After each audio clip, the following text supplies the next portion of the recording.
Welcome back to your Vision and Focus podcast. I'm Dr. Vicky Zarinko, Eye Care Director here at EssilorLuxottica, and I'm really excited to welcome back Dr. Scott Seaburg. Welcome back, Scott. Thank you so much for having me. Good to be back. We are so glad that you're here. Can you start out by telling us a little bit about what you do here at EssilorLuxottica?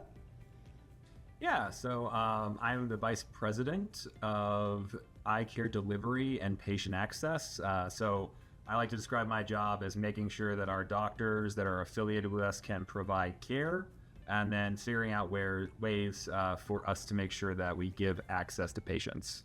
And, you know, I think a role like yours, especially right now, and we'll talk about it, is so vital given sort of what is going on in both, the eye care industry as well as here at EssilorLuxottica. Patient access and making sure doctors have the latest and greatest in technology is a lot of what we're going to talk about today. We know that just based on patient demographics, the population is skewing older, and the care that they're going to need, particularly surgical care, is going to get probably more complex and a lot more of it. But talk a little bit about what's going on in the industry, eye doctor-wise. I know a big part of your role is also recruiting doctors. So can you talk a little bit about what's happening out there in the eye care field when it comes to availability of doctors, both optometry and ophthalmology? Yeah, so from an ophthalmology standpoint, it's flat, and it's going to continue to be flat just based on the number of residencies and approved training programs. For optometry, we're actually in a worse situation, and I think this is something I'm really passionate about because it's one of those things where the numbers tell the story, but the story being talked about out in the ether is the opposite. From a numbers perspective, the number of graduating optometrists that are also passing boards is less than the number of optometrists that are going to be retiring over the next 5 years. So we are going to be going negative in the amount of optometrists out there. And in terms of patient access, and in terms of that talk track, you'll kind of hear from optometry, which is sort of around, oh no, we have enough optometrists, like we have enough optometry schools, we have enough everything. But then you talk to those doctors and you ask, well, I mean, how far are you booked out? And they're like, well, I'm booked out 3 months. For me, that's not access. That's a wait list. That's a long time to get the care. I don't want to wait that long to see a doctor, eye doctor, dentist, either way. So for me, that doesn't really meet the standard of patient access that I would want for myself or my family. And so it shouldn't be what we just kind of say is what is acceptable for the industry. Absolutely. I mean, you talk about the fact that residencies restrict the number of ophthalmologists that can graduate. So we know that the older population, as they get older, things like glaucoma, cataracts, macular degeneration, diabetes, the risks of those diseases goes way up.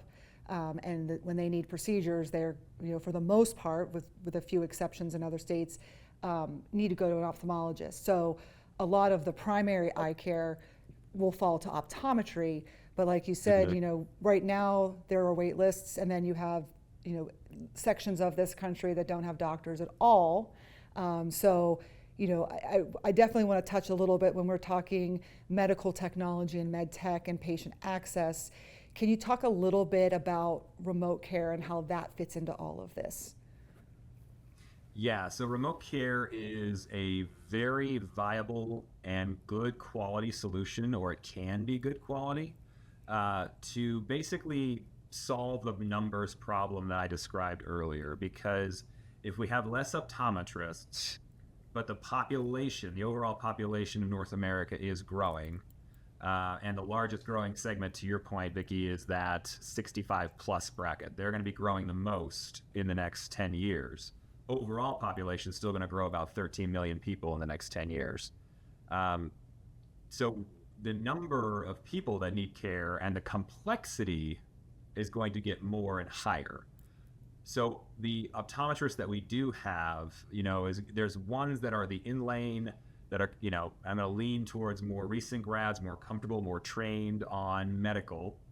And then there's, another population that are going to be able to do remote care. And what remote care is going to do is it spreads the doctor labor that we have. If you think about it as, You just think about it agnostically as a giant, map of the country. A doctor in California, as long as they're licensed in Washington, Colorado, Florida, these different states, they can provide remote care to those patients while being in California. So normally they'd only be able to see patients in one location, one office, but now they can see patients in 5 offices. And that is the value of remote care, is it's giving access to those locations that generally are more remote. It's taking a doctor from where they want to live, because they have a right to live where they want to, and saying, no, you can still provide care to somebody across the country. And that's the fantastic thing about it. And it can be done in a comprehensive way with all the technological advances that we have today. And as things continue to get better and more technology is available to us, it just gets sharper, better, easier for us to do that. So you touched on, Scott, about remote care and a little bit about not only providing access for patients, but a little bit about the doctor too, being able to choose where they want to live. And the big catchphrase we always talk about is work-life balance, because it really is important to probably all of us, to being able to work and do all those things that bring you fulfillment, but then also to have a family and a life outside of work.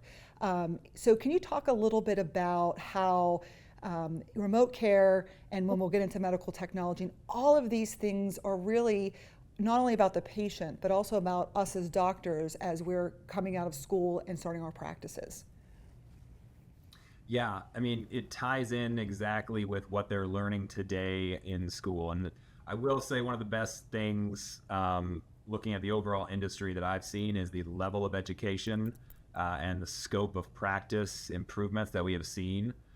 So doctors, graduating today have the highest level of training, and they also have the broadest scope to perform their duties, and that's going to continue to expand naturally over time. It's going to feel bumpy, it's going to feel rocky, but again, because the level of ophthalmology is flat, optometry has to fill those voids in a lot of ways, and we're already seeing that with some of the states that you have laser rights.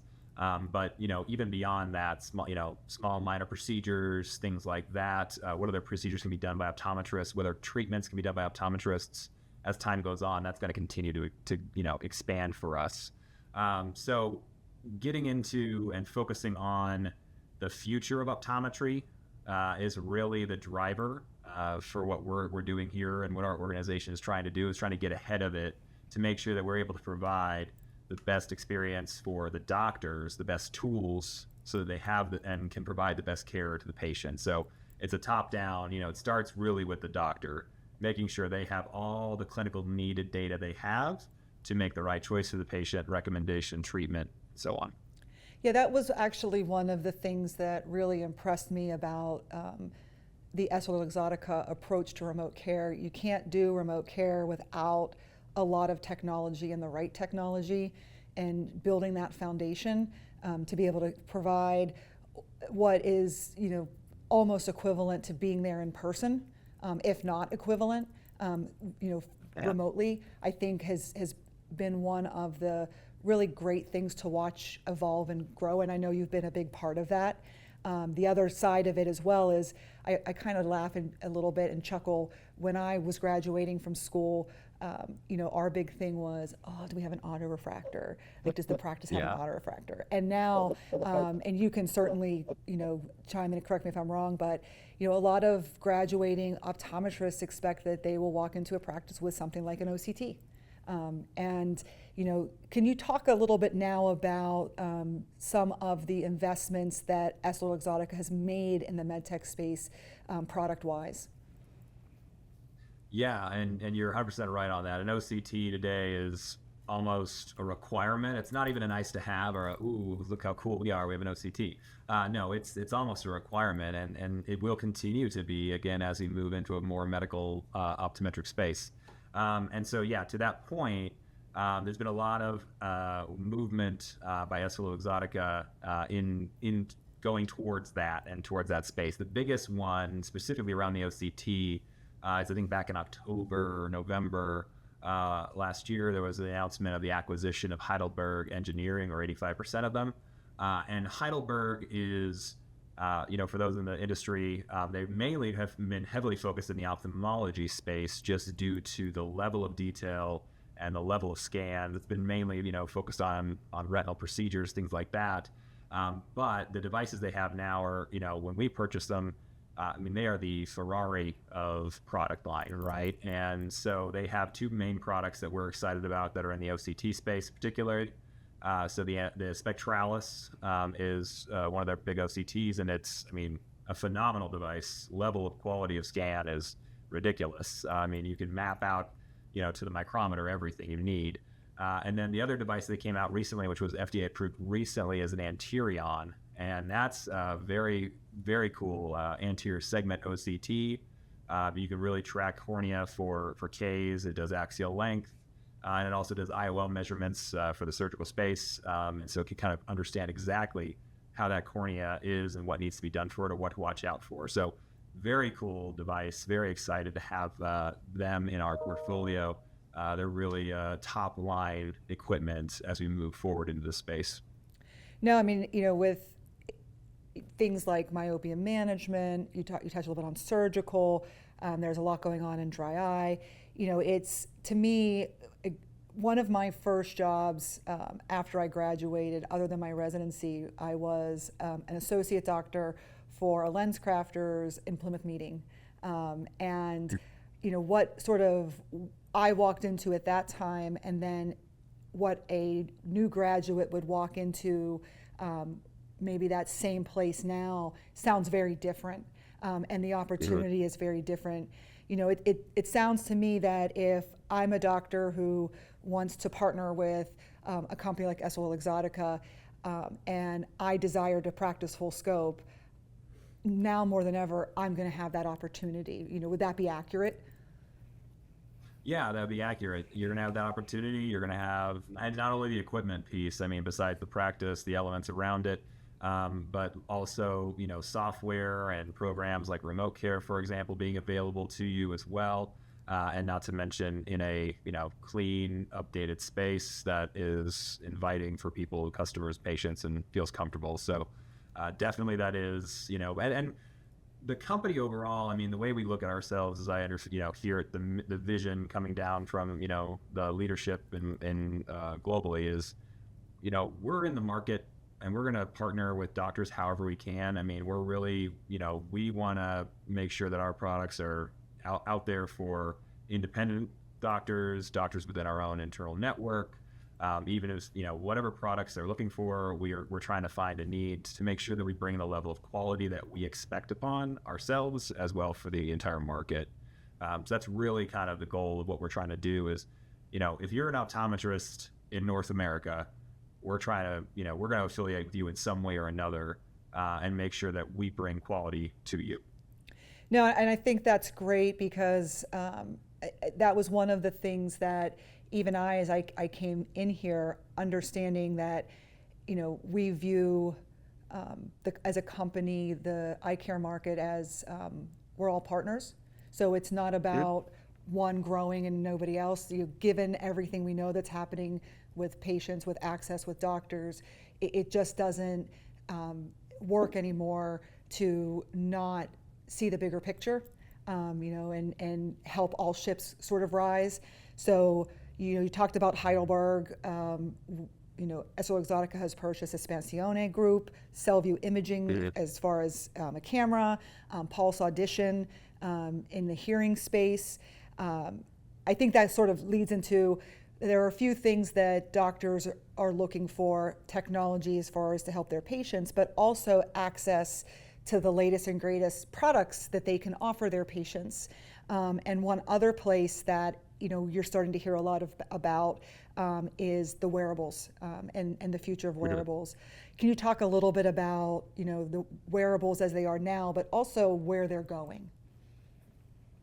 Yeah, where they're going is really the interesting part. Where they are today is already pretty cool. The amount of things they can do. Obviously, there's the easy, specifically the Ray-Ban Metas is what I'm talking about right now, or the Oakley Metas. The ability to interface with social media, take videos, cameras, pictures, but The devices are also, I mean, today do a lot of cool things that, a lot of people don't think about. You can wear them instead of, ear pods during a meeting. You can, walk around, listen to music while you're wearing only your glasses or sunglasses. And then there's also a lot of cool functionality built into it. The AI system able to identify things. Our chief medical officer was in Milan for EssilorLuxottica days, and he told me he uploaded the translation software. And so while he was in Italy, he was able to hear things in English while he was just walking around listening to things. So it's a very cool product. Now that's where it is today. Where it's going tomorrow, I mean, it is really an interesting topic because it can get as futuristic as you want. I mean, you can think about it almost like a heads-up display at all times, and access to your phone and email right there on your, right on your glasses. You can think about it as, think about driving directions just being right there, telling you where to turn. I mean, there's a lot of cool applications to it for us and for our future, and then also health information, what's happening, seeing that visually on your screen or in your lens. There's a lot of cool features and functionalities that'll come through as time goes on. As technology gets smaller and better, we're able to do a lot more with it in the size of a frame. It's pretty cool. It is really cool, and I was able to work a lot with the Nuance team. Nuance, the wearable, that's an invisible Yep. hearing solution. And I always like to talk about, sort of why I became an optometrist, and because I think what we do is pretty cool. There is a medical part of it. We talk a lot about that, and then there is this sort of lifestyle part, contacts versus glasses. But then, Yep. then there's some aesthetics that are coming in when you talk about dry eye treatments. Huge fan of the dry eye treatments, had them myself, made, a world of difference. And I think about those things. If somebody hadn't offered it to me, I would still be suffering with the symptoms I had. And then you bring in something like Nuance that, I'm an eye doctor, why do I care about hearing? Well, hearing loss and visual impairment together can have a significant impact on quality of life and a patient's risk of developing dementia later in life. So, it's really cool that we can have such an impact on patients and have access to this technology. If you're a doctor right now graduating from school and you've got all of these choices, because like you said, there's a lot of need out there for doctors. Mhm. Why do you think a doctor should look at EssilorLuxottica first? I think from the get-go, from the starter gun, you're going to have more options and available things right away. That is, and the supporting it. We're a pretty large network, and we have a lot of doctors, within our network that are affiliated with us. Either they're employed or they're, sublease independent doctors. We have Vision Source as part of our group. The amount of doctor network and knowledge that we have and support for that is huge. And so I think the biggest thing is coming out, especially as a new grad, is, where am I going, what am I doing, and how am I doing it? And having the people around you to help you with that will just make that a smoother transition. I remember, when I first came out, my first day, my first job was like, it was on paper charts. I had never used paper charts because I had learned on EHR, right? So that was new to me. I had no idea who to call. It was the first time meeting, the manager of that place, and it was just sort of like, here's patients, ready, set, go, and it was not a good experience or a pleasant experience for me, at least. And so, if that can be better for anybody, that's what we want to do for sure. That's definitely what I want to make sure this is happening for any doctor affiliated with us, especially new grads as entering a new market, being on their own for the first time. And you bring to mind, we probably didn't touch on this, we talked about what you do, but not necessarily what you're part of. And you're part of the Eye Care Center of Excellence here at EssilorLuxottica. Can you describe exactly what the eye care team does in EssilorLuxottica? Yeah, so we're a team of, I think, 72 at the moment. And all we do is support doctors and doctor businesses in all the different ways that they need it. That can be in terms of legal evaluations, leases, documents creation, business support, growth of the patient base through different online tools, SEO systems, search engine optimization, and then marketing obviously is a huge thing, down to the equipment piece, getting it installed, making sure it's working, making sure that you have what you need to see the patients, that you're meeting the standards of care for that state. Remote care obviously being a big one. What EHR do you need to use? Is it provided for you? Or are we just supporting you on it? Going all the way to ensuring that insurances are credentialed and that you're set up in the right way. So it's a very large team, very broad scope of things we do, focused on just doctors of optometry and supporting their businesses, however they're affiliated with us.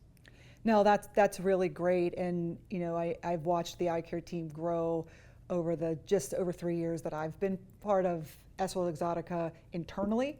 And you nailed it. It really is about supporting the doctors who are affiliated with us in all ways. If anybody watching this wants to learn even more, maybe even have the opportunity to talk to you or somebody from your team, are there any upcoming events or resources that, whether it's a student, in their second or third year or fourth year about to graduate, or a doctor maybe looking to change career paths, anything they can go to even learn more information? Yeah, our next big event upcoming is going to be at the Academy in Boston this year. Now, for somebody who's already graduated, we will have a booth, and we'll be manned all the time. So come on by whenever you'd like. We'll have different, giveaways here and there. But for the students, a big thing, we have an Eye Forward program that is just dedicated to students and helping them understand what's coming ahead of them, educating them. Talking about a lot of topics we talked about today, but in greater depth. And that is scheduled for Thursday. We did it at the American Optometric Association back in Minneapolis. So it's a great event upcoming, and one they should definitely attend. I could not agree more. Eye Forward is very near and dear to my heart. It is, you're absolutely right, dedicated to the students. It's not just about quote unquote glasses and contacts and machines, though. It is about you and your journey as well. Doctors will talk about their journey and opportunities. We've done it where we've talked about boards and managing your debt and how to find your first job. So I think those, a really valuable thing that we try to do for students. And you're right about the lounge as well, that you can come and, the events team puts together a lot of really neat little things to come and try, some nice little swag as well. But mostly, the big thing is that you can come and just talk to, whether it's someone like you, recruiters, other doctors, and just get an idea of kind of what it's like in the real world. I can't thank you enough again for joining us, Scott. Anybody who knows that you do a lot of things.